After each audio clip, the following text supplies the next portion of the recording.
அண்ணல் அம்பேத்கர் அயலக உயர்கல்வி உதவித்தொகை திட்டம் மூலமாக இந்த 2026-27 தாவேக அரசு 375 மாணவர்களை சூஸ் பண்ணுச்சு, பட்டியல் சமூக மாணவர்களை. அவங்களுக்கான உதவித்தொகையை நாங்கள் பட்ஜெட்டாக ஒதுக்கிட்டோம் அப்படின்னு பட்ஜெட்டில் வாசித்தாங்க. அன்றைக்கி மறுநாளே மரியாதைக்குரிய அன்பிற்குரிய மாண்புமிகு அமைச்சரான வன்னியரசு அவர்களே ஒரு மெயின் ஸ்ட்ரீம் சேனலுக்கு பைட்டாகவே கொடுத்தாரு. பாருங்கள், போன ஆட்சியில் அவங்க 5 வருடத்தில் 385 மாணவர்களை தான் அனுப்பிச்சாங்க. ஆனால் எங்கள் ஆட்சியில் பாருங்கள், ஒரே வருஷத்தில் நாங்கள் 375 மாணவர்களை அனுப்ப போகிறோம் அப்படின்னு சொல்லி மாறுதட்டி அந்த பைட்டை கொடுத்துருந்தார். ஆனால் அதில் என்ன சிக்கல் வந்திருக்கு அப்படின்னா, 375ல் 316 பேருக்கு விசா, மிக்ரேஷன், அங்கே உள்ள ஸ்பான்சர்ஷிப் சம்மந்தமாக அந்த நாடுகளில் ஒரு மிகப்பெரிய ஒரு பிரச்சனை வந்திருக்கு. அதனால் 316 பேர் அதில் படிப்பதற்கு மிகப்பெரிய சிக்கல் வந்திருக்கிறது. அப்போ எத்தனை பேர் இதில் படிக்க போகிறாங்க அப்படின்னாக்கா, 375 பேரில் வெறும் 59 பேர் தான் படிக்க போகிறார்கள். அது மட்டும் இல்லை, ஏற்கனவே திமுக பீரியடில் அனுப்பிச்ச அந்த 375 பேர் அங்கே படிச்சுக்கிட்டு இருக்காங்கல்ல அயலக நாட்டில், அவங்களுக்கான உதவித்தொகையை இங்கேருந்து அனுப்புறதுல அந்த அரசாங்கம் 100 நாளாக தின்னுட்டு தூங்குனதன் விளைவாக, எந்த வேளையிலும் கவனம் செலுத்தாதன் விளைவாக அந்த மாணவர்களுக்கு போய் சேர வேண்டிய தொகை போய் சேரலை. அதனால் ஏற்கனவே அனுப்பிச்ச மாணவர்களுக்கும் பட்டியல் சமூகத்தை சார்ந்த அண்ணல் அம்பேத்கர் அயலக உயர்கல்வி உதவித்தொகை திட்டத்தில் படிக்கிற அந்த மாணவர்கள் அனைத்து பேருடைய வாழ்க்கையிலையும் படிப்பிலையும் மண்ணள்ளி போட்டிருக்கிறது இந்த தாவேக அரசு. இதில் என்ன நடந்துச்சு, ஏது நடந்துச்சு, என்ன குளறுபடிகள் நடந்துருச்சு அப்படிங்கிறத இந்த வீடியோவில் நம்ம தெளிவாக பார்ப்போம்.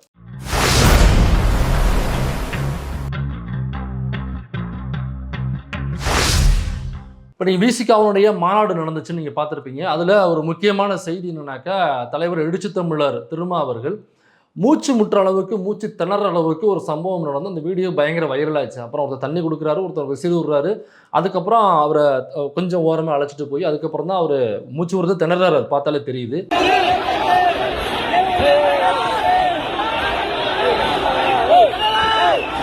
இந்த மாதிரியான சூழலை தயவு செய்து விசிகாவை சார்ந்த தொண்டர்கள் அவருக்கு ஏற்படுத்தாதீர்கள். தலைவரே கொஞ்சம் ஃப்ரீயாக விடுங்க. இந்த அளவுக்கு அவரை போட்டு நெருக்கடிக்கு உள்ளாக்காதீர்கள். ஏன்னா நாம் ரசிகர்கள் கிடையாது, நம்ம அணில் குஞ்சுகள் கிடையாது. விசிகாவில் உள்ளவங்க அவர்கள் தொண்டர்களை தவிர அவர்கள் ரசிகர்கள் அல்ல என்பதை தெரிவித்துக் கொள்கிறோம். அது மட்டும் இல்லாமல், இப்போ இந்த அண்ணல் அம்பேத்கர் அயலக உயர்கல்வி உதவித்தொகை திட்டத்தில் 2026-27 இந்த பட்ஜெட்டில் வாசிக்கும் பொழுது தாவேக சொன்னது என்னன்னாக்கா, நாங்கள் 375 மாணவர்களை, அதாவது பட்டியல் சமூகத்தை சார்ந்த மாணவர்களை இந்த திட்டத்தின் கீழ் வெளிநாடுகளுக்கு படிப்பதற்கு நாங்கள் அனுப்ப போகிறோம். 375 பேரை நாங்கள் செலக்ட் பண்ணிட்டோம் ஆல்ரெடி. அதற்கான பட்ஜெட்டை நாங்கள் ஒதுக்கிட்டோம் அப்படின்னு சொல்லி பட்ஜெட்டின் தொகை இவ்வளவு அப்படின்னு ஒதுக்கிடுச்சு.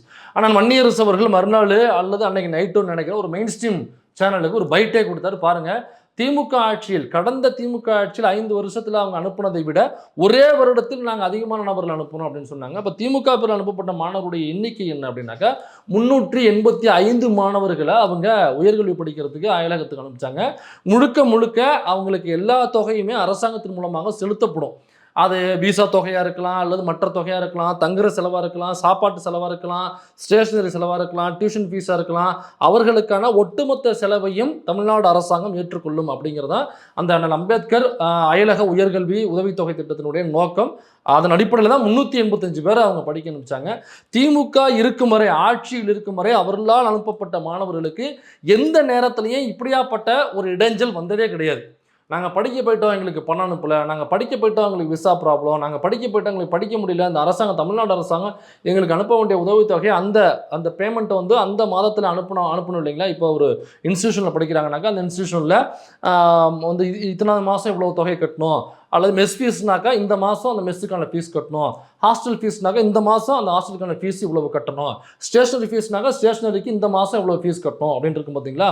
அது எந்த இடத்துலையுமே தடைபடாத அளவுக்கு 385 மாணவர்களும் எந்தெந்த யூனிவர்சிட்டிஸில் படிக்கிறாங்க, அந்த யூனிவர்சிட்டியில் எந்த மாதத்தில் அந்த மோட் ஆஃப் பேமெண்ட்டு எவ்வளோ போய் சேரணும், அந்த நாட்டில் உள்ள அந்த யூனிவர்சிட்டியில் அந்த ஹாஸ்டலில் எந்த மாதம் ஹாஸ்டல் ஃபீஸ் சேரணும், எந்த மாதம் மெஸ் ஃபீஸ் சேரணும், எந்த மாதம் டியூஷன் ஃபீஸு, எந்த மாதம் ஸ்டேஷனரி ஃபீஸு, எந்த மாதம் மற்ற ஃபீஸுகள் போய் சேரணும் அப்படிங்கிறத கரெக்டாக குறிப்பெடுத்து அந்தந்த மாதங்களில் அந்தந்த ஃபீஸுகள் போய் சேர்ந்துச்சு. அதனால் கடந்த 5 வருடங்களில் திமுக பேரில் அனுப்பப்பட்ட 385 மாணவர்களுக்கும் ஒரு மாதம் கூட தடையில்லாமல் அந்த தொகை போய் சேர்ந்தது. அவருடைய படிப்புக்கும் சரி, தங்குறதுக்கும் சரி, அவருடைய உணவு சம்பந்தப்பட்ட விஷயங்களுக்கும் சரி, எந்த விதத்திலையும் இந்த அரசாங்கத்தினுடைய பணத்தின் மூலமாக அவர்களுக்கு எந்த தடையும் வந்தது கிடையாது. மற்ற அனுமதி வாங்குதல், விசா ப்ராப்ளம், இமிகிரேஷன் ப்ராப்ளம், எந்த பிரச்சனையும் வராமல் இந்த தமிழக அரசாங்கம், அதாவது திமுக தலைமையிலான தமிழக அரசாங்கம் சரியாக பார்த்துக்குச்சு. ஆனால் இந்த அரசாங்கம் மாறிடுச்சு. அரசாங்கம் மாறி இப்போ தாவேகா வந்தோடனே இந்த வருடம் தனியாக அதுக்கு ஒரு பட்ஜெட் போட்டு 375 பேரை நாங்கள் அனுப்ப போகிறோம், செலக்ட் பண்ணிட்டோம் அப்படின்னு சொன்னாங்க. அப்போ அவங்க சொன்னதுக்கு அப்புறம் பட்ஜெட் ஒதுக்குனாங்க இல்லையா, ஒதுக்கி மறுநாள் அண்ணன் வன்னியரசு அவர்கள் அந்த மெயின் ஸ்ட்ரீமில் ஒரு பைட் கொடுத்தார். 375 மாணவர்களை நாங்கள் அனுப்ப போகிறோம், மிகப்பெரிய சாதனை அப்படின்னு சொன்னார். ஆனால் அவர் சொன்னப்பவே ஒரு ப்ராப்ளம் அங்கே கிரியேட் ஆயிடுச்சு. அந்த 375 பேரில் 316 பேர் யூகே கவர்மெண்ட்டில் உள்ள யூனிவர்சிட்டிஸுக்கு அப்ளை பண்ணி செலக்ட் ஆயிருந்தாங்க. அப்போ 375ல் 316 பேர் யூகே கவர்மெண்ட்டில் உள்ள யூனிவர்சிட்டிஸுக்கே போகிறாங்கனாக்கா, அப்போ மற்ற நாடுகள் சிங்கப்பூர், மலேசியா அல்லது யூஎஸ் அல்லது வேற எங்கேயோ ஜெர்மனோ, பிரான்ஸோ, வாட்டர் இட் இஸ் மற்ற கண்ட்ரிகளில் உள்ள நாடுகளில் உள்ள யூனிவர்சிட்டிஸ்க்கு படிக்க போகிற மாணவர்களில் 59 பேர் தான் மற்ற நாடுகள். அப்போ 316 பேரும் யூகே யூனிவர்சிட்டிஸில் தான் படிக்க போகிறாங்க.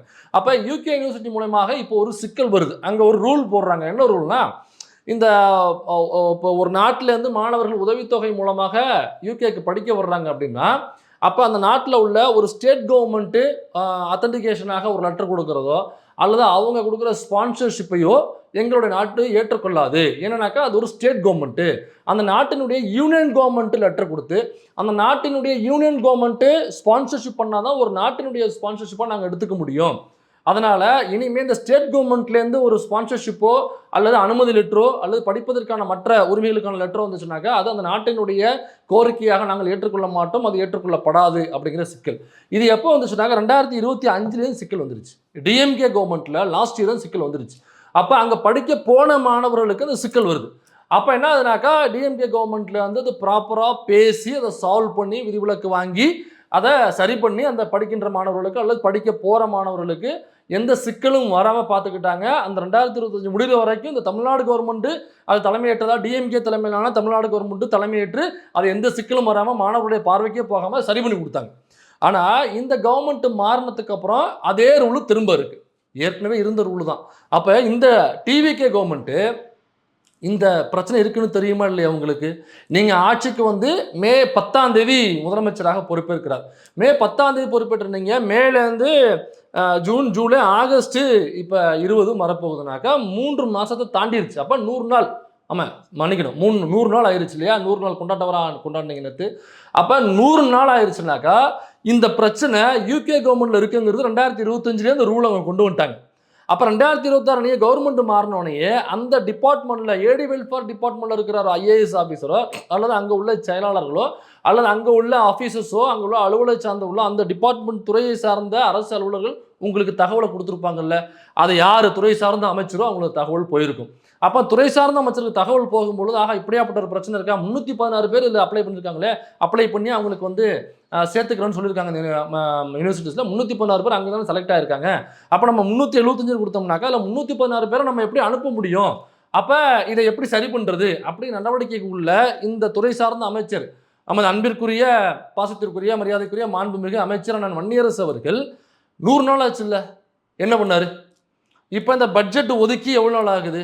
அந்த பிரச்சனை வந்துருச்சுன்னு நீங்கள் ஒரு ட்வீட் போட்டிங்களே, அதுவே எப்போ போட்டிங்க? நீங்கள் ரொம்ப லேட்டாக தான் இப்படி ஒரு பிரச்சனை இதுக்குள்ளே இருக்குங்கிறத நீங்கள் போடுறீங்க. ஏன் அப்போ வந்தவொடனே உங்களுக்கு தெரியாதா? வந்தவொடனே துறை சார்ந்த அந்த ஆஃபீஸர்ஸ் உங்ககிட்ட தெரிவிக்கலையா? அந்த ஐஏஎஸ் ஆஃபீஸர் உங்ககிட்ட சொல்லலையா?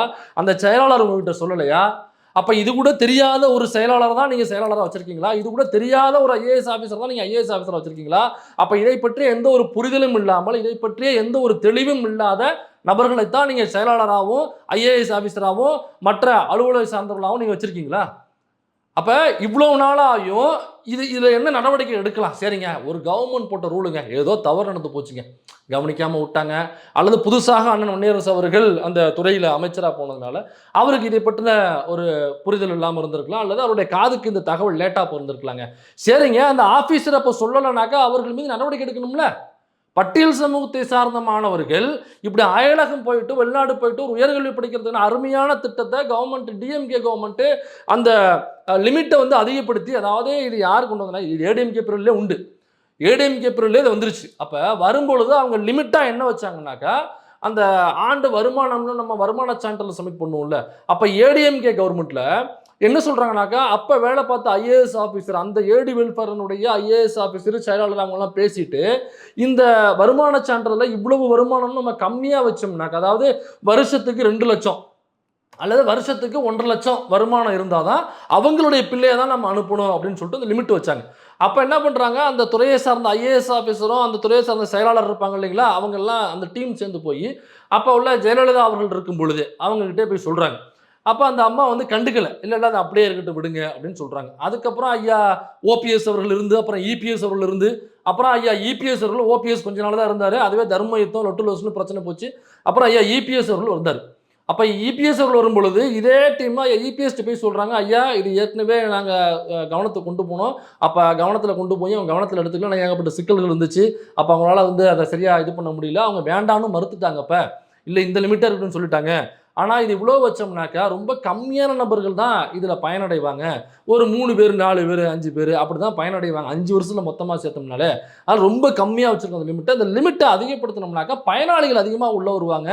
அப்போ தான் இதற்கு ஒதுக்கப்பட்ட பட்ஜெட்டை இதற்கு சரியாக பயன்படுத்தி அந்த பயனாளிகளை நம்ம அதிகப்படுத்த முடியும் அப்படின்னு சொல்லும் பொழுது ஐயா இபிஎஸ் அவர்கள் கிழக்கையும் மேற்கையும் தலையாட்டிட்டு வேண்டான்னு சொல்லிட்டு போயிட்டு இருந்தாப்புல.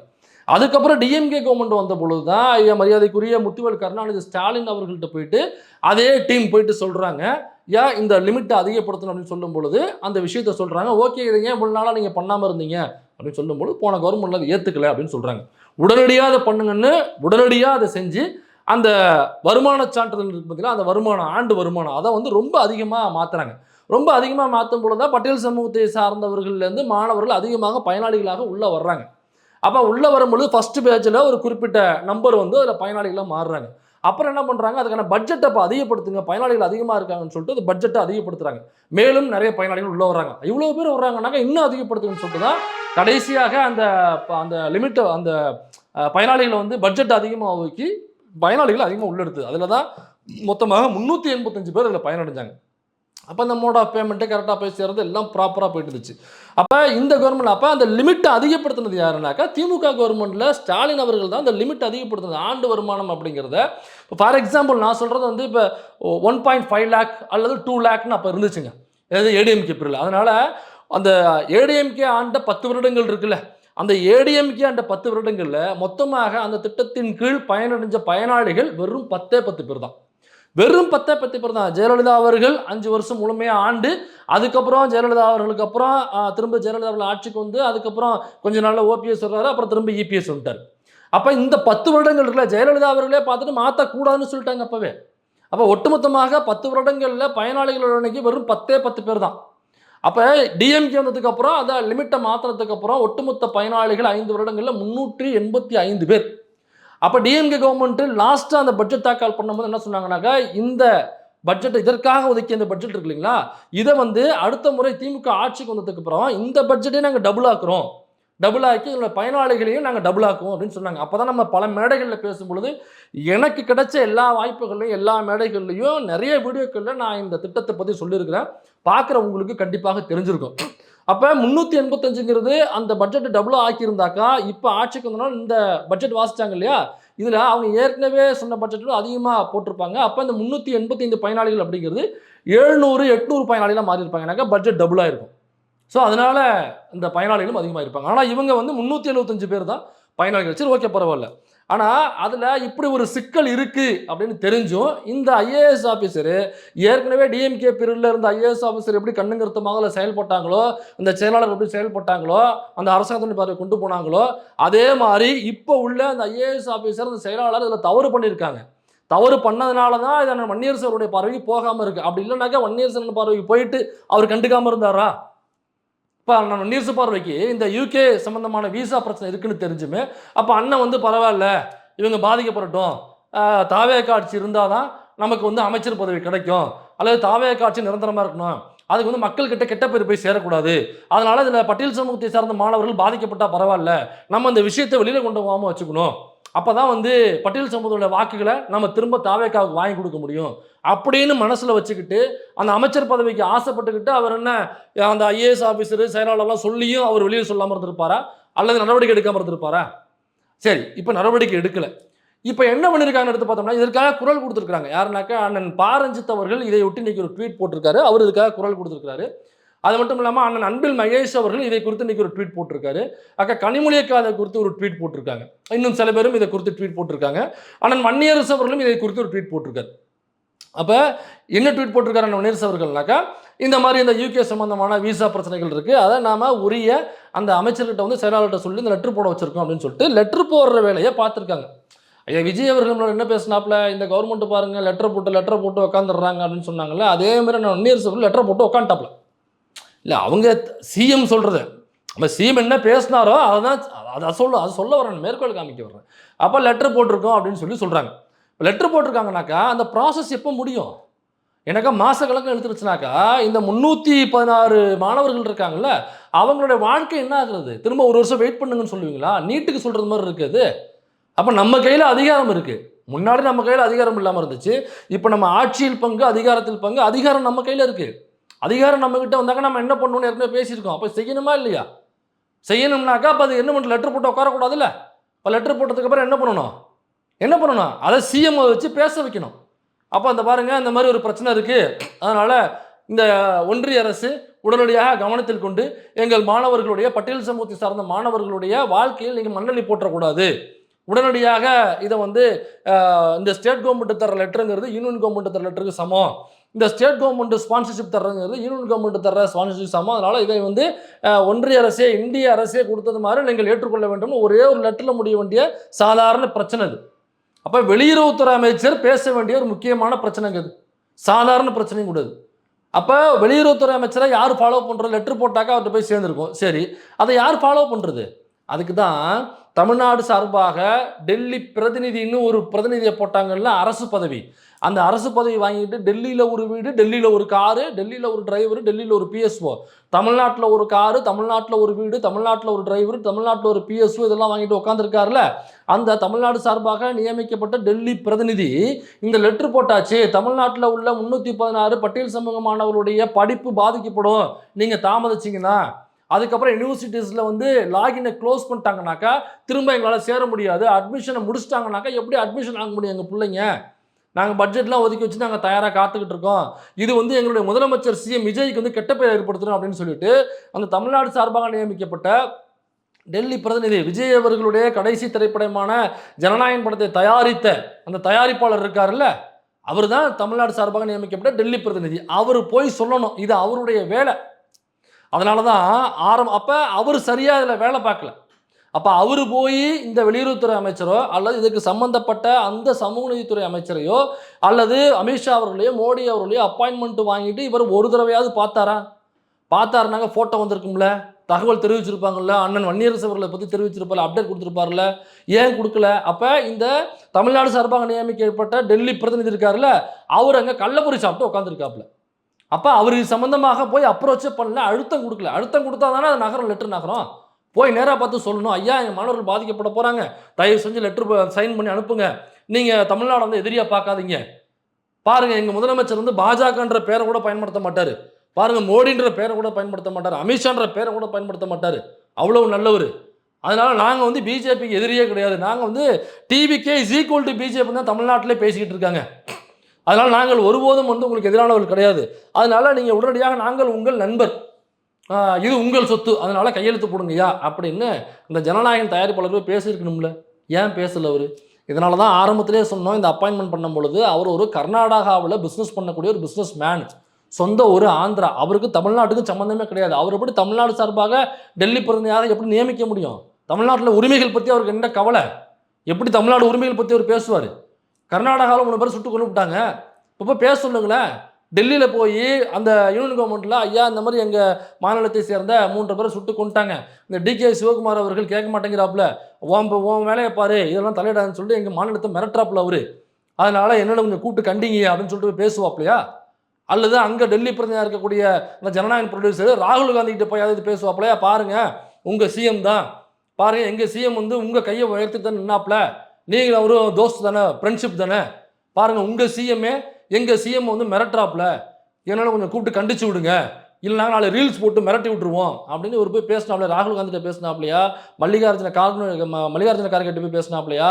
அல்லது சோனியா காந்தி அம்மையார்கிட்ட போய் பேசினாப்லையா? யார்கிட்டையாவது காங்கிரஸ்காரர்கிட்ட போய் பேசினாப்லையா?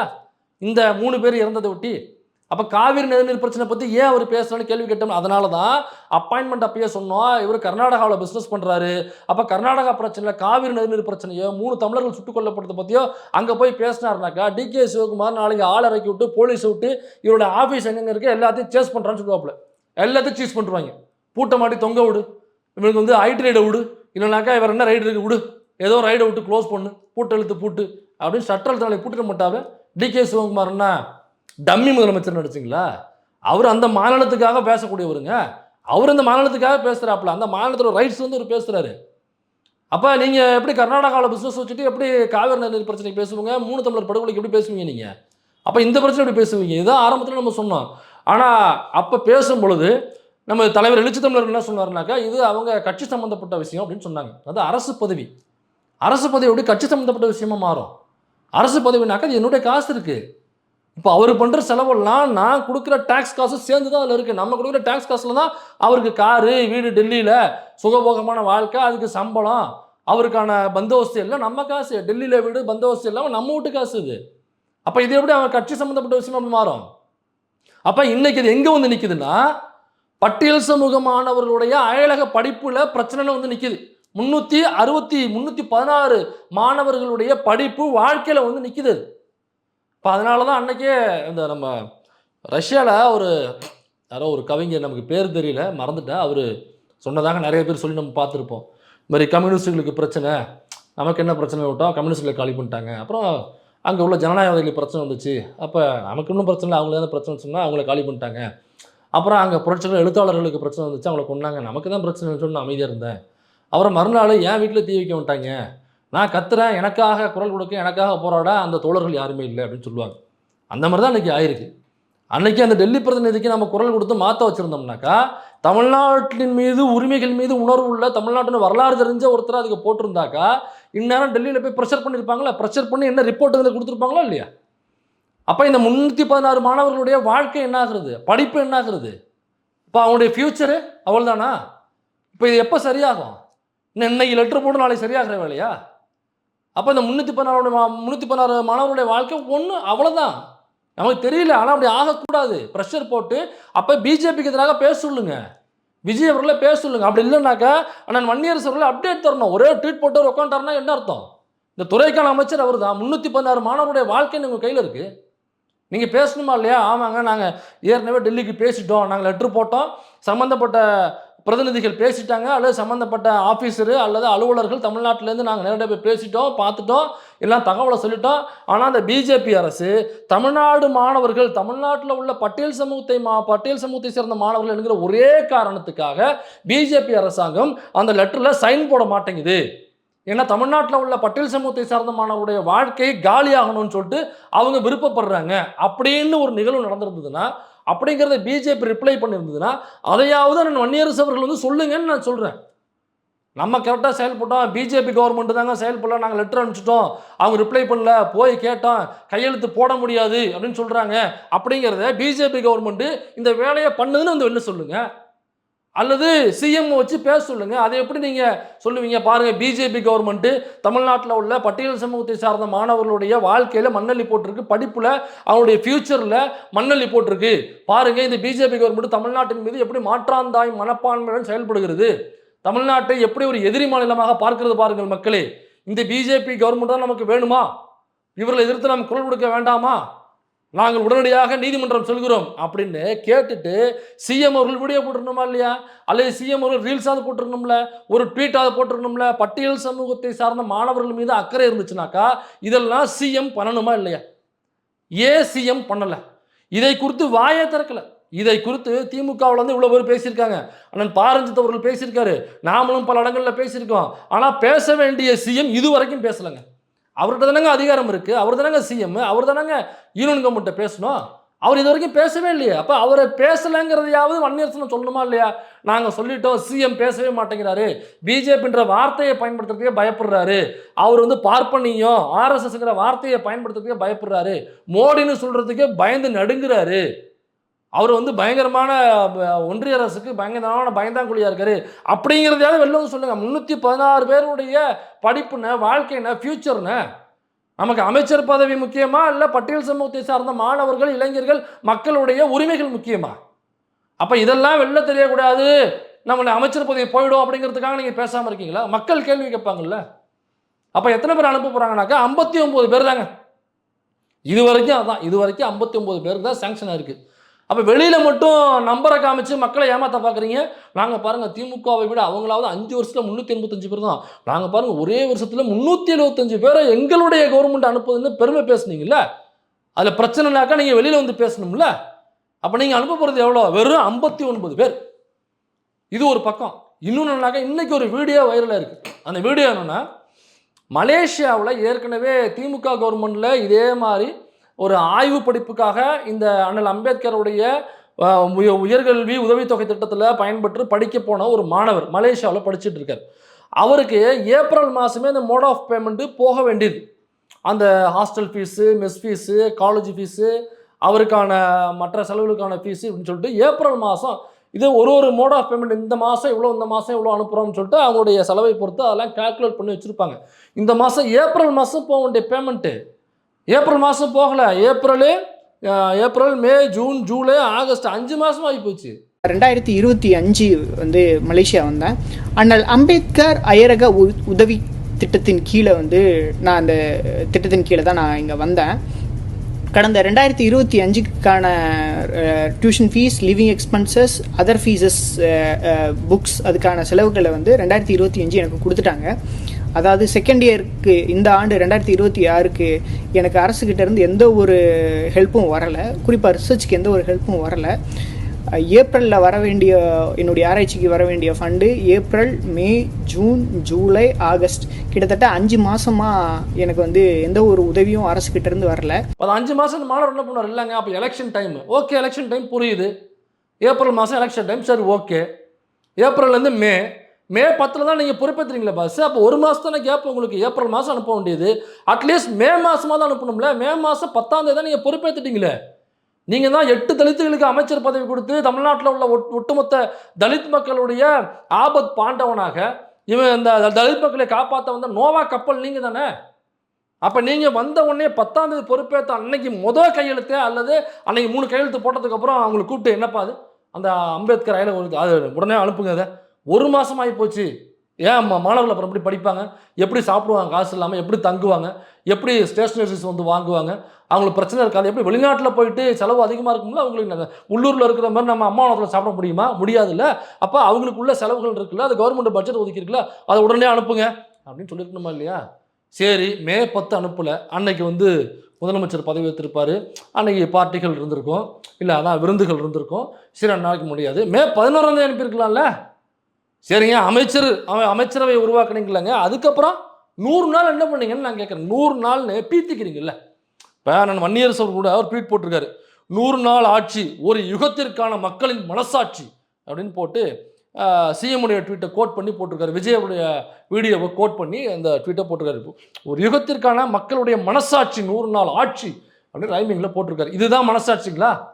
இதுதான் மக்களுடைய மனசாட்சியா? 316 மாணவர்களுடைய வயிற்றில் அடிக்கிறது, அவங்களுடைய படிப்பில் மண்ணள்ளி போடுறது, வாழ்க்கையில் மண்ணள்ளி போடுறது, இதுதான் இந்த ஆட்சியினுடைய 100 நாள் ஆட்சிக்கு இதான் சாட்சி. இதுதான் மக்களுடைய மனசாட்சியா? இதுதான் அவங்களுடைய சாதனை, 100 நாள் சாதனையா? இப்போ இந்த மாணவர்கள் மட்டும் இல்லை, அந்த மலேசியாவில் படிச்சிருந்தாப்புல அவருக்கு ஏப்ரல் மாதம் போக வேண்டியதுங்க. 100 நாள் என்னங்க பண்ணுறீங்க? யூகே கவர்மெண்ட்டு அரசாங்கம் ஒரு ரூலை கொண்டு வருது. சரி, அதில் வந்து இவ்வளோ சட்ட சிக்கல்கள் இருக்குது, நான் பேசிட்டேன், சரி ஓகே. இப்போ இந்த மாணவருக்கு எந்த சட்ட சிக்கலுமே இல்லை. இவர் மலேசியாவில் படிக்கிறாப்புல, அந்த கவர்மெண்ட் எந்த ரூலுமே போடல. அங்கே ஸ்டேட் கவர்மெண்ட்டே பட்ஜெட் அனுப்பலாம். அவங்களுக்கு ஏப்ரல் மாதம் mode of payment as per rule இங்கே அஸ் பர் அந்த உதவித்தொகை திட்டத்தின் மூலம் ஏப்ரல் மாதம் போக வேண்டியது. சரி, அதை விடுங்க, ஏப்ரல் மாதம் போகல. 100 நாள் என்னங்க பண்ணீங்க? அப்போ அண்ணக்கா அந்த வீடியோ நீங்கள் பார்த்துருப்பீங்க, அது உங்களுக்கு புரிஞ்சிருக்கும். அந்த வீடியோவில் அந்த பாதிக்கப்பட்ட மாணவனே சொல்கிறாப்புல, ஏப்ரல் மாதம் வர வேண்டியது, அதுக்கப்புறம் வந்து நான் இது சார்ந்த அந்த சமூக நீதித்துறை அமைச்சர் நான் வன்னியரசு அவர்களுக்கும் நான் கடிதம் போட்டுட்டேன், அவர்கிட்ட பேசிட்டேன், சரி தம்பி நான் பேசுகிறேன் அப்படின்னு அண்ணன் சொன்னார்னு சொல்கிறாப்புல. அப்போ நான் வன்னியரசு அவர்கள்ட்ட சொன்னதுக்கு பிறகும் அவருக்கு இந்த நிமிஷம் வரை அவருக்கு பணம் போகலைனாக்கா அவர் எப்படி காலேஜில் படிப்பார்? பணம் கட்டாமல் 5 மாதம் ஒரு காலேஜில் படிக்க விட்டுருவாங்களா? இல்லை 5 மாதம் பணம் கட்டாமல் ஒரு ஹாஸ்டலில் தங்க விட்டுருவாங்களா? 5 மாதம் பணம் கட்டாமல் மெஸ்ஸில் சாப்பிட விட்டுருவாங்களா? 5 மாதம் செலவு காசு நம்ம என்னங்க பண்ணுவாப்ல? இப்போ நம்ம வீட்டிலேருந்து ஒரு பிள்ளை இதேமாரி வெளிநாட்டில் போய் படிக்குதுங்க. இப்போ இந்த மாதிரி கவர்மெண்ட் கொடுக்க வேண்டிய பணம் வரலைங்க. நம்ம சும்மா இருந்துருவோமா? நான் ஒரு அமைச்சர், நான் சும்மா இருந்துருவேனா? நான் போய் நோண்டு வரலையோ இன்னும் எத்தனை நாள் ஆச்சு? அடுத்த நாளே நான் ஏதோ ஒன்று பண்ணி கவர்மெண்ட் மூலமாக பணம் அனுப்பிச்சிட மாட்டேனா இல்லையா? அப்போ நம்ம வீட்டு புள்ள இல்லை அப்படிங்கிற அந்த மனநிலையில் நம்ம உட்காந்துட்டோமா? இப்போ யார் வீட்டு புள்ளியோங்கிற மனநிலையா? அவன் ஃபோன் பண்ணி பேசியிருக்கான், தகவல் தெரிவிச்சிருக்கான். நான் வந்து எல்லா விதத்துலையும் நான் வந்து தகவலை தெரிவிச்சிட்டேன் அண்ணன் வன்னியரசு அவர்களுக்கு அப்படின்னு சொல்கிறான். அப்புறம் எப்படி அண்ணன் வன்னியரசு அவர்கள் இவ்வளவு எனக்கா பணம் போகலைங்க 5 மாதமாக எப்படிங்க வாழுவான்? அந்த பையன் சொல்கிறாப்புல காசு இல்லை எனக்கா, இது பக்கத்து ஊர் கிடையாது. காசு இல்லை, ஐயோ இவ்வளோ நாள் ஆச்சா, பேமெண்ட் பூரா காசு பூரா கலையாச்சு, சரி கிளம்பி ஊருக்கு போடுவோம் அப்படின்றது பக்கத்து ஊரோ பக்கத்து மாநிலமும் கிடையாது. கடல் தாண்டி எங்கேயோ மலேசியாவில் படிச்சுட்டு இருக்கான் அந்த பையன். காசு இல்லாமல் 5 மாதமாக என்ன அந்த பையனை சொல்கிறான். அப்புறம் ஃப்ரெண்ட்ஸ் எல்லாம் இருக்காங்களா, அவங்கக்கிட்ட தான் சாப்பாடுக்கு இதெல்லாம் வாங்கி மேனேஜ் பண்ணுறாங்க. 5 மாதமாங்க எப்படி மேனேஜ் பண்ண முடியும்? அப்போ இந்த அரசாங்கத்தினுடைய காது கொண்டு வந்தாச்சு, துறை சார்ந்த அமைச்சர் காது கொண்டு வந்தாச்சுனாக்கா, ஐயோ நம்ம வீட்டு பிள்ளை நம்ம பிள்ளை போய் படிக்குது, ஐயோ காசு இல்லாமல் 5 மாதமா என்ன ராசா 5 மாதமா எப்படி இருக்க? உடனடியாக சிஎம்கிட்ட அப்பாயின்மெண்ட் வாங்கிட்டு போய் அடுத்த நிமிஷமே இந்த மாதிரி அத்தனை பேர் இருக்கா ஏங்க ஐஏஎஸ் செயலாளர்கிட்ட சொன்னாங்க, ஏப்பா இப்படி ஒரு பிரச்சனை வந்து நம்ம என்ன பண்ணுவோம், இன்னும் எத்தனை பேர் இருக்காங்கன்னு தெரியல, அந்த ஆஃபீஸர் கூப்பிடுங்க, என்ன இந்த மாதிரி சொல்கிறாங்க, என்ன பண்ணுறீங்க நீங்கள்? இங்கே வந்து பட்டியல் சமூகத்தை சார்ந்த மாணவர்கள், நான் இந்த விசிகான்ற கட்சி நான் வந்து ஒடுக்கப்பட்ட மக்களுக்காக ஆரம்பிக்கப்பட்ட கட்சி, இன்னைக்கு அந்த ஒடுக்கப்பட்ட மக்களுக்காக பட்டியல் சமூகத்துக்காக உள்ள துறையையே நான் வாங்கிட்டு வந்து உட்காந்துருக்கேனாக்கா, நான் அந்த மக்களுக்காக வந்து உட்காந்துருக்கேன்னு நம்பியிருப்பாங்கல்ல. எப்படிங்க நீங்கள் அனுப்பாமல் இருந்தீங்க இவ்வளோ நாள்? ஏன் அனுப்பாமல் இருந்தீங்க? 8 தலித்துகளுக்கு அமைச்சர் பதவி கொடுத்து தலித்துகளுடைய நோவாக்கப்பலே இங்கே சிஎம் உட்கார வச்சிருக்கோம், நீங்கள் எப்படி அனுப்பாமல் இருந்தீங்க? முதல்ல உங்கள் மீது நடவடிக்கை எடுக்கணும். அப்போ நீங்கள் வந்து ஏதாவது துரந்தர், நீங்கள் வந்து ஒரு பிஜேபியினுடைய துரந்தர், அல்லது நீங்கள் வேற கட்சிகிட்ட காசு வாங்கிட்டு இப்படி ஒரு செயலை செய்கிறீங்க. இல்லை திமுகவுடைய துரோகம்னு சொல்லுங்க, வழக்கமாக சொல்லுவோம்ல திமுக தாங்க காரணம், பிஎஸ் கரியரை பிடிங்கிருச்சு திமுகன்னு சொல்லுவோம்ல, அந்த மாதிரி இந்த ஐஏஎஸ் ஆஃபீஸர் இந்த செயலாளர்கள்லாம் திமுக ஆளுங்கலாம் திமுக அனுதாபி அப்படியாவது சொல்லி அவங்கள இடமாற்றம் பண்ணுங்க, அல்லது வேற ஏதாவது துறை மாற்றம் பண்ணி உங்களுக்கு தோதான இதில் சரியாக செயல்படக்கூடிய நபர்கள் நீ வச்சிருக்கணுமா இல்லையா? அப்போ இதே மாதிரி எத்தனை பேர் பாதிக்கப்பட்டிருக்காங்க? இப்போ ஒரு வீடியோ 2 வீடியோ வந்திருக்கு. அப்போ இதே மாதிரி எத்தனை வீடியோ வராமல் இருக்கும், நம்ம கண்ணில் படாமல் இருக்கும். அப்போ எத்தனை பேர் பாதிக்கப்பட்டிருப்பாங்க? அப்போ ஒருவேளை எப்படியா இருக்குன்னு நினைக்கிறேன். திமுக கவர்மெண்ட்டில் அனுப்பிச்சதுனால இவங்களுக்கு இப்போ இந்த உதவித்தொகை முடிச்சாங்கன்னாக்கா இன்னும் 1 வருஷம் தான் இருக்குன்னு நினைக்கிறேன் அந்த பையன் முடிக்கிறதுக்கு. 1 வருஷமோ 1.5 வருஷமா இருக்குன்னு நினைக்கிறேன். அப்போ முடிச்சுட்டு வந்தாக்கா அந்த பையன் என்ன சொல்லுவான், என்னை இதே மாதிரி இந்த 385 பேர் திமுக அனுப்புனாங்க வந்தாக்கா, என்னை திமுக கவர்மெண்ட் அனுப்பிச்சிச்சு, அவங்க தான் எனக்கான மொத்த செலவையும் பார்த்துக்கிட்டாங்க, இந்த கவர்மெண்ட் மாதிரி கிடையாது, இவங்க தான் எங்களுக்கான இந்த வெளிநாட்டில் படிக்கிறதுக்கான அந்த ஸ்பேஸை அந்த வாய்ப்பு உருவாக்கி கொடுத்தது அவங்க தான், அதனால் thanks to DMK government, thanks to Muthuvel Karunanidhi Stalin அப்படின்னு சொல்லிடுவாங்க. அந்த கவர்மெண்ட்டுக்கு இந்த புகழெல்லாம் போயிடும் அப்படிங்கிறதுக்காக டிஎம்கே கவர்மெண்ட்டு முத்துவேல் கருணாநிதி ஸ்டாலின் கலைஞர் இந்த பேர் எங்கேயுமே வரக்கூடாது அப்படிங்கிறதுக்காக அந்த மாணவர்கள் படித்து முடிக்கக்கூடாது, ஏதோ ஒரு சிக்கலை ஏற்படுத்தணும், இப்போ பணம் நீ படிப்புன்னு சொல்லிட்டு இந்த அரசாங்கம் அவங்களுடைய வாழ்க்கையில் அவங்களுடைய படிப்பில் அவங்களுடைய ஃப்யூச்சரில் மண்ணள்ளி போடுதா? ஏங்க திமுக பழி வாங்குறதா தனியாக பழி வாங்கிங்க, அது உங்கள் கட்சிகளோட உள்ள சண்டை. வழக்கமாக சட்டமன்றத்தில் பொய் சொல்லுவீங்களே, அந்த ஆலோசனை வச்சு பொய் சொல்லுவீங்களே, அந்த மாதிரி அதை சொல்லிட்டு போங்க. இல்லைனாக்கா அண்ணன் வன்னியர் சொல்லுவாப்பிலையே, போகிற போக்கில் அந்த டிசி லேண்டை பற்றி பேசுவாப்பிலையே, அந்த மாதிரி ஏதாவது பேசிட்டு போங்க. அது உங்களுக்குள்ள உள்ள பிரச்சனை. அதுக்கு எதுக்கு பட்டியல் சமூகத்தை சார்ந்த மாணவர்களுடைய வாழ்க்கையில் அவங்களுடைய படிப்பில் எதுக்கு மண்ணள்ளி போடுறீங்க? அவங்களுடைய வாழ்க்கையில் எதுக்கு மண்ணள்ளி போடுறீங்க? அவங்க குடும்பத்தில் எதுக்கு மண்ணள்ளி போடுறீங்க? இது தவறு இல்லையா? அப்போ அண்ணன் வன்னியரசு அவர்கள் இந்த பேமெண்ட் இவ்வளோ நாளாக இதுக்கு அனுப்பாமல் இருக்காரு, சொல்லியுமே நீங்கள் எப்படி கண்டுக்காமல் இருக்கீங்க? உங்கள்கிட்ட சொல்லியாச்சுன்னு அந்த பையன் சொல்கிறாப்புல. அப்போ சொல்லியுமே இல்லைனா வெளியில் சொல்லணும்ல, ஐயோ அந்த மாணவர்கள் பாதிக்கப்படுறாங்க, உடனடியாக ஏன் அப்பாயின்மெண்ட் வாங்கிட்டு நீங்கள் போய் பார்க்கல? விஜய் அவர்களை பார்த்து நேரடியாக சொல்லி இந்த குறையை சரி பண்ணிருக்கணும்ல, அந்த மாணவர்கள் பணம் அனுப்பிச்சிருக்கணுமா இல்லையா? அப்போ உங்களுக்கு உள்நோக்கம் இருக்கா அப்படிங்கிற கேள்வி. இதெல்லாம் பாருங்கள், இவன் விசிகாவை பற்றியே பேசிகிட்டு இருக்கான், அண்ணன் வன்னியரசு பற்றியே பேசிகிட்டு இருக்கான், தலைவர் எழுச்சி தமிழர் பற்றியே பேசிகிட்டு இருக்கான். எனக்கு விசிகாவுக்கு எதிராக பேச வேண்டிய எண்ணம்லாம் கிடையாது, தலைவருக்கு எதிராக பேச வேண்டிய எண்ணமும் எனக்கு கிடையாது. எனக்கு அண்ணன் வன்னியரசுக்கு எதிராக பேசணுன்ற அவசியமோ அல்லது அந்த தேவையோ எனக்கு கிடையாது, எனக்கு அந்த ஆசையும் கிடையாது, எனக்கு விருப்பமும் கிடையாது. எனக்கு அந்த கூட்டணிக்குள்ள விசிகா போகக்கூடாதுங்கிற எண்ணமும் கிடையாது, அமைச்சர் பதவி வாங்கக்கூடாதுங்கிற எண்ணமும் கிடையாது. அவங்க வாங்கின வரைக்கும் முதல்ல சந்தோஷப்பட்டாலும் நான் தான். வாங்கினதுக்கு வாழ்த்து தெரிவித்து ட்வீட்டும் போட்டேன், நான் வன்னியரசு விட்டு ஃபோன்லையும் பேசுகிறேன், ரொம்ப சந்தோஷப்பட்டேன். எனக்கு இப்படி ஒரு துறை அண்ணன் வன்னியரசு அவர் கையில் போனது தான் மிக சரியானதுன்னு நான் சொன்னேன். அதனால் இந்த 5 வருஷம் அண்ணன் வன்னியரசு அவர்கள் துறையில் இருந்து அவர்கள் சாதித்து காமிக்கணும். இந்த ஸ்பேஸ்லாம் சரி பண்ணி வன்னியரசு அவர்கள் இந்த சமூக நீதித்துறை சமூக நீதித்துறையில இருந்து இந்த பட்டியல் சமூகத்தை சார்ந்த மாணவர்களுக்கு தொடர்ந்து 5 வருஷம் ஒரு வேலை பார்த்து இந்த தவறுகள் எல்லாம் சரி செஞ்சு இந்த துறையை பயன்படுத்தி பட்டியல் சமூகத்தில் உள்ள மக்களுடைய வாழ்க்கையை அவர் மேம்படுத்த வேண்டும். அவரை விட்டாக்கா வேற ஆள் கிடையாதுங்க. வேற கட்சி ஆட்சியில் இருந்த போதும் சரி, எனக்கு அந்த துறை சார்ந்த அமைச்சர்னு சமூக நீதித்துறை அமைச்சர்னு இருப்பாங்கல்ல, அவங்க இவ்வளவு ஆக்டிவாக இருந்து நம்ம பார்த்ததே கிடையாது. அப்போ இன்னமும் நீங்கள் ஆக்டிவாக செயல்படணும். அப்போ ஏன் நீங்கள் தாவேக அரசு சொல்கிறத பற்றி நீங்கள் செயல்படுறீங்களா நம்ம கேள்வி விமர்சனமாக வைக்கிறோம். இப்போ இதெல்லாம் செஞ்சிருந்தாருனாக்கா நம்ம எந்த கேள்வியும் கேட்க போகிறதில்ல. செய்யாத பொழுது நம்ம கொஸ்டின் பண்ணுறோம். அமுதன் படுகொலை செய்யப்படுறான், நீங்கள் சட்டமன்றத்தில் போய் பேசவே எதிர்பார்த்தாக்கா நீங்கள் பேசலை. நீங்கள் பேசாமல் வேறு யார் பேசுவா? யாருமே பேச மாட்டாங்க. அப்படிங்கிறதுக்காக தான் விசிக கட்சி பாருங்க, எங்கள் மக்களுக்கு யாரும் பேச மாட்டேங்கிறீங்க, நாங்கள் பேசிக்கிறோம்னு தான் விசிக கட்சியை உருவாச்சு. அப்போ நீ கட்சி உருவாகி இவ்வளோ வருடங்கள், கிட்டத்தட்ட 30 வருடங்கள் தலைவர் உழைச்சி இவ்வளோ பெரிய மக்கள் கூட்டத்தை செல்வாக்கை உருவாக்கி இவ்வளோ பெரிய ஒரு அரசியல் ஒரு ஒரு ஒரு அதிகார மையத்தை உருவாக்கி இன்னைக்கு ஆட்சியில் பங்கு அதிகாரத்தில் பங்குன்னு கோரிக்கை வச்சு கோஷம் எழுப்பி இன்னைக்கு அந்த ஆட்சியிலையும் அதிகாரத்திலையும் பங்கு பெற்று அதுலேயும் குறிப்பாக ஆதிதிராவிட நலத்துறை தான் எங்களுக்கு வேண்டும் என்று கேட்டு வாங்கி அவங்களுக்கு வேலை பார்த்துட்டு இருக்காங்கனாக்கா இதை விட பெருமை வேற என்ன இருக்க முடியும்? அப்போ அப்படியெல்லாம் வாங்கிட்டு அமுதன் என்கிற பட்டியல் சமூகத்தை சார்ந்த மாணவர் படுகொலை செய்யப்படும் பொழுது அதை கோஷ்டி மோதல்னு அமைச்சர் சொல்லும் பொழுது அண்ணன் வன்னியரசு அவர்கள் அமைதியாக உட்காந்துருக்கும் பொழுது நான் கேள்வி கேட்கணுமா வேண்டாமா? அப்போ ஆட்சியில் பங்கு அதிகாரம் இப்போ நாங்கள் அதிகாரத்துக்கு வந்தால் பட்டியல் சமூக மக்களுக்கு இதை செய்வோம் அதை செய்வோம்னு சொல்லிட்டு அந்த பட்டியல் சமூகங்களுடைய படுகொலைக்கு எதிராக கோஷ்டி மோதல்னே தாவேக அமைச்சர் பேசும் பொழுது அதை யாரும் கண்டிக்காத பொழுது அண்ணன் அமைதியாக உட்காந்துருக்காரு. திமுக காரன் குரல் கொடுத்துட்டு உட்காந்துருக்காங்களே. அப்போ நீங்கள் என்னென்ன நீங்கள் ஏதோ அம்பேத்கர் பெரியாரெல்லாம் கோட் பண்ணி பேசி அமுதனுக்கு நீங்கள் வக்காலத்தை வாங்குவீங்க, அமுதன் என்கிற பட்டியல் சமூகத்தை சார்ந்த மாணவனை கோஷ்டி முதல்ல சொல்லி இழிவுபடுத்தாதீங்க, அவனுடைய அந்த இறப்பை அந்த மரணத்தை அந்த படுகொலையை நீங்கள் இழிவுபடுத்துறீங்க, அந்த மாண்பை சிதைக்கிறீங்க, அந்த மாணவனுடைய மாண்பை அப்படின்னு சொல்லி அண்ணன் அமுதனுக்கு வக்காலத்தை வாங்குவார்னு பார்த்தா விவிலியத்தை கோட் பண்ணிட்டு சிஎம்முக்கு துதிபாடிட்டு இருக்காரு. அப்போ நான் அதை கேள்விக்கு பண்ண மாட்டேன். அப்போ அந்த பட்டியல் சமூகத்தை சார்ந்தவர்கள் யார் தான் இங்கே பாதுகாப்பு? இப்போ யார் தான் குரல் கொடுப்பா? திமுக குரல் கொடுக்குதுங்க. நீங்கள் சேர்ந்து குரல் கொடுக்கலாம்ல. நீங்கள் ஒன்றும் தாவேக கிடையாதுல்ல, விசிகன்ற தனி கட்சி, அதுவே சமூக நீதித்துறையில வாங்கியிருக்கீங்க. அப்போ சமூக நீதித்துறைக்குள்ளே வர்ற பட்டியல் சமூகத்தை சார்ந்த மாணவருக்கு பிரச்சனைனாக்கா ஏன் நாங்கள் தான் பேசணுமா? இது என்ன மனநிலை? இது என்ன சாதி புத்தி? ஏன் வேற சாதி சந்தில் பேச மாட்டாங்களா? பேச மாட்டாங்க பாஸ். அதனால தான் பாஸ் விசிகன்ற கட்சியே உருவாச்சு. இல்லைனாங்க விசிகன்ற கட்சி உருவாகிறது வேண்டிய அவசியமே இல்லையே. பேச மாட்டாங்கன்னு தான் இந்த கட்சி உருவாச்சு. அப்புறம் திடீர்னு ஏன் நாங்கள் தான் பேசணுமானாக்கா அப்போ நீங்கள் தான் பேசணும். திமுக பேசிருச்சு, நீங்கள் பேசலை. நாங்கள் பேசிட்டோம், நீங்கள் பேசலை. அதனால தான் கேள்வி எழுப்புறோம். அதனால தான் இவ்வளவு கோபம். இப்போ இதே மாதிரி பட்டியல் சமூகத்தை சார்ந்தவர்களுக்கு ஒரு பிரச்சனை ஏற்படும் பொழுது, அவங்களோட உரிமைகள் பறிக்கப்படும் பொழுது அங்கு குரல் எழுப்ப வேண்டிய விசிக, அங்கு குரல் எழுப்ப வேண்டிய வன்னியரசு அவர்கள் குரல் எழுப்பினால் வாழ்த்துக்கள், சூப்பர், என்டார்ஸ் பண்ணுறோம், கூட கை வைக்கிறோம். விசிக எந்த கட்சியில் வேணாலும் கூட்டணிக்கு போகட்டுங்க, எங்கே வேணாலும் ஆட்சியில் பங்கு அதிகாரத்தில் பங்கு விசிக வாங்கணும்னு நான் சொல்லுவேன். இந்த அமைச்சரில் இன்னும் 2 அமைச்சரோட சேர்த்து வாங்கணும்னு சொல்லுவேன். திமுக கூட்டணியிலே கடைசி வரைக்கும் இருக்க வேண்டிய அவசியம் இல்லை. தாவேகாவுக்கு போங்கன்னு சொல்கிறேன்.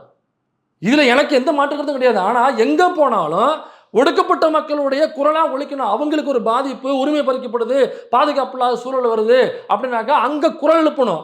எந்த கூட்டணியில் இருந்தாலும், எந்த கட்சியில் இருந்தாலும், எங்கு ஆட்சியில் அதிகாரத்தில் பங்கு கொண்டாலும் நோக்கம் என்னன்னாக்கா ஒடுக்கப்பட்ட மக்களுக்கு குரல் கொடுக்கணும், அவங்களே மேலே தூக்கி கொண்டு வரணும். இதுதானே கட்சி ஆரம்பிச்சப்பட்டோம், இதுதானே நம்மளோட நோக்கம். இதை விட்டுட்டு எங்கேயோ போய் நிற்குதே. அமுதனுக்கு இதுவரையும் குரல் கொடுக்கவே இல்லையே. சட்டமன்றத்தில் என்ன குரல் கொடுத்தாங்க அண்ணன்? இதுவரைக்கும் தலைவரும் ட்வீட் போடல, கண்டனம் தெரிவிக்கல கோஷ்டி முதல்னு சொன்னதுக்கு. இதுவரைக்கும் நான் வன்னியரசு அவர்களும் அதற்கு கோஷ்டி முதல்னு சொன்னதுக்கு கண்டனம் தெரிவிக்கல, அதை பற்றி சட்டமன்றத்தில் பேசலை. அப்போ இன்னைக்கு அந்த அண்ணல் அம்பேத்கர் அயலக உயர்கல்வி உதவித்தொகை திட்டத்தில் 316 மாணவர்களுடைய வாழ்க்கை இன்னைக்கு கேள்விக்கு நினைக்கும் பொழுது அண்ணன் வன்னியரசு அவர்கள் இன்னைக்கு சட்டமன்றத்துக்கு போகலை. நேற்று மாநாட்டுக்கு போனார், இன்னைக்கு சட்டமன்றத்துக்கு போகலை. இன்னைக்கு முதல்வரை பார்க்கறதுக்கு தலைவரோட போயிருக்காரு. அங்கே அமுதன் படுகொலை சம்பந்தமாக ஏதோ பேசியிருக்கிறாங்க. அப்புறம் மேகமலையில் ஒரு பிரச்சனை போயிட்டு இருக்கு, அது சம்பந்தமாக பேசியிருக்கிறாங்க, அவ்வளோதான். ஆனால் அஃபிஷியலாக தலைவருடைய ஸ்டாண்டு, கட்சியினுடைய ஸ்டாண்டு, வன்னியரசுடைய ஸ்டாண்டு என்ன அமுதன் படுகொலையில் அப்படிங்கிறதுல இதுவரைக்கும் அண்ணா தெரிவிக்கவே இல்லை. அங்கே போனார், அவங்களுக்கு ஆறுதல் சொன்னார், வந்தார், இது மட்டும் தான் இருக்குது. கோஷ்டி மோதல்னு சொன்ன அரசாங்கத்தையோ சிடிஆர் நிர்மல்குமாரையோ அந்த ராஜ்மோகனே இதுவரைக்கும் கண்டிக்கல. ராஜ்மோகன் கூட திரும்ப மாற்றி பேசிட்டாப்ல. ஆனால் சிடிஆர் நிர்மல்குமார் அன்னைய வரைக்கும் கோஷ்டி மோதல் தான் சொல்கிறாரு, கண்டிக்கவே இல்லையே. அப்புறம் இதுக்கு எதுக்குங்க அமைச்சர் பதவி? இதுக்கு எதுக்கு ஆட்சியில் பங்கு, அதிகாரத்தில் பங்கு? பட்டியல் சமூக மக்கள் இவ்வளவு 316 மாணவருடைய வாழ்க்கையில மண்ணெல்லி போடும் பொழுது, இன்னும் வெளிநாட்டில் படிக்கிற மாணவர்களுக்கு உதவித்தொகை போய் சேராத பொழுது, அமுதன் போன்ற இளைஞர்கள், மாணவர்கள் போதைக்கு எதிராக குரல் எழுப்பி படுகொலை செய்யப்படும் பொழுது, அவனை இழிவு செய்கிற ஒரு அரசு இருக்கும் பொழுது, அதை கண்டிக்காத பொழுது, 12 ஆணவ படுகொலைகள் 100 நாளில் நடந்தும் அதை குறித்து வாய் திறக்காத பொழுது, அப்புறம் நாம் எதுக்கு ஆட்சியில் பங்கு, அதிகாரத்தில் பங்கு குரல் எழுப்பணும், எதுக்கு அமைச்சர் பதவிக்குள்ளே போகணும் என்கிற கேள்வியோடு இந்த வீடியோவை முடிக்கலாம்னு நினைக்கிறேன். மற்றபடி நமக்கு இந்த வன்மங்கின்மம்னு கமெண்ட் போடுறவங்க தயவு செஞ்சு நீங்கள் தொடர்ந்து கமெண்ட் பண்ணுங்க. ஏன்னா உங்களுக்கான புரிதல் நான் ஏற்படுங்கிற நம்பிக்கையில் இதை முடிக்கிறேன். தொடர்ந்து என்னுடைய குரல் ஒடுக்கப்பட்ட மக்களுக்காக ஒலித்து கொண்டே இருக்கும்.